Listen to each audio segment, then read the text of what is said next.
when a person takes the resolve that I will follow the auspicious path, not the path I might have followed for so many years. Bhagavad Gita speaks about this also.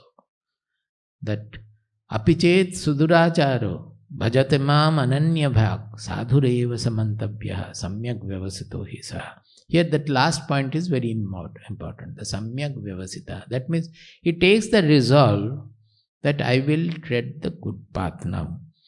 Now, as far as life is concerned, whatever he had done in the past, that some effect of that will come from various ways. Not only from the family, from the friends, from the society. Many things will be, they know you as the old man and about the old person.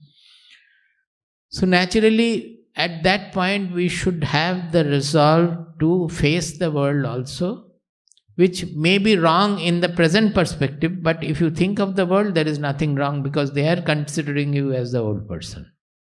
So the mind should be ready to accept any wrong behaviors from people. So I should not get agitated if my mother or my friend considers me to be the old person and says something.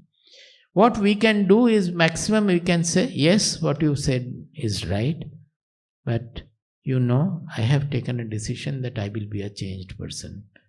And I hope I will be able to, provided you help me. You don't consider me by my past. You see how I behave now. Maybe the past will come in some sense or so.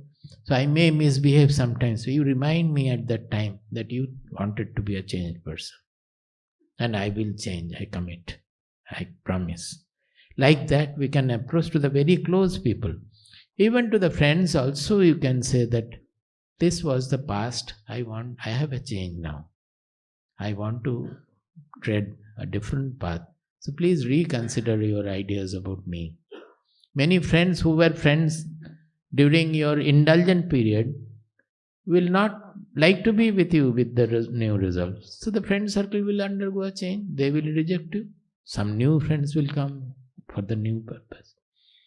Actually, it will be a great sadhana for a person in that case. Normally people, those who are having a good life, they don't take to very serious sadhana. Because they are otherwise okay. That okay life goes on till the end. Never it is, that intensity doesn't come. But suppose your life has not been okay, then that there is a chance, scope of having a great resolve or resolution that I will become like this. And that will generate the power in you to change the life on the new thing. So spiritual sadhana wise, it may be even beneficial for the wrongdoer. And the thumb rule for the knower is that atita ananusandhanam bhavishyad avicharanam audasinyam api praptam jivan muktasya lakshanam.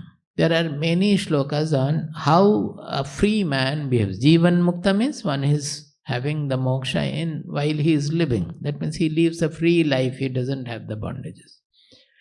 So all those lakshanas, all those insignia, all those characteristics of a Jivan Mukta, which are very much there in the Bhagavad Gita. Sthita Prajna is one that the other day I said in 2nd chapter, all those.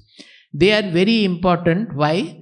Because whatever are the characteristics of a free, realized person will be the characteristics to be incorporated by a seeker. That is, we have not become knower, but we can try to follow the characteristics of a Jivan Mukta. So we will become like that slowly. So changing our behavior, following the behavior of a Jivan Mukta. So he says a Jivan Mukta behavior, one shloka is Atita Ananusandhanam. Never run after, inquire into the past. Whatever has happened in the past, maybe you have done something very great, don't be proud of it. Don't think that I have done all these great things and all. It is only increasing your ahankara, your ego. If you have done something very sinful, absolutely sinful also, don't run after that and think that I have done sinful. It will make you depressed, and that is also equally an ego.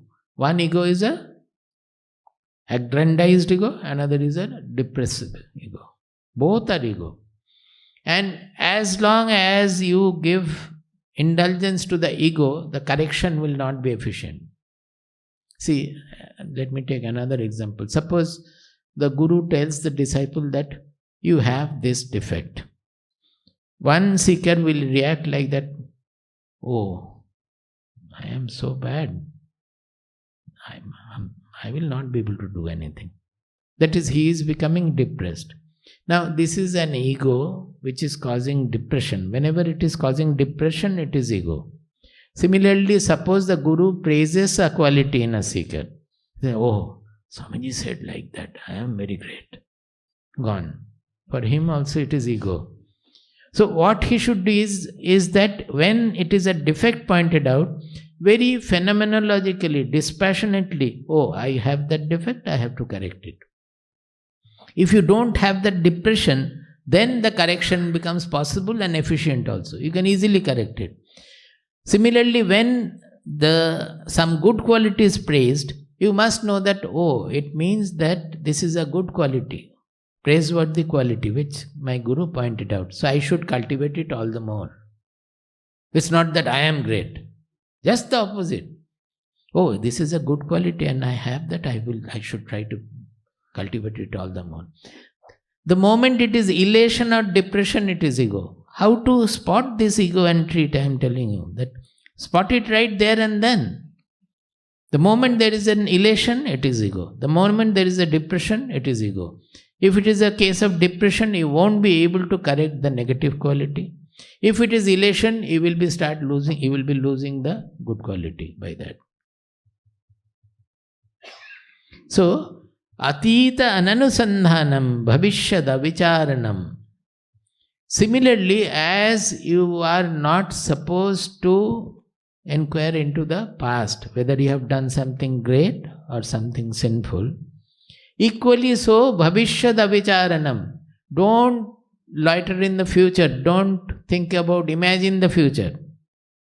I will do this, I will do that, I will become a Nobel laureate, I will become a great self-realized person, or I will become the richest person. Nothing. Don't think about the future at all. Future will unfold itself. How the future comes? It is a causal chain. Whatever you are now and you are thinking, you are applying your willpower, according to that, the next moment, it is unfolding. The future will unfold itself. By thinking, imagining a future, nothing is going to happen. If you want to become something, there is a plan, you operate the plan. Not thinking that after some time this is going to happen, that is going to happen. So, a Jivan Mukta does not look behind either in the positive or negative manner, that egoistic manner, depressive or relative. Similarly, he doesn't imagine the future also. Then what does he do? Audasinam api praptam. Udasina.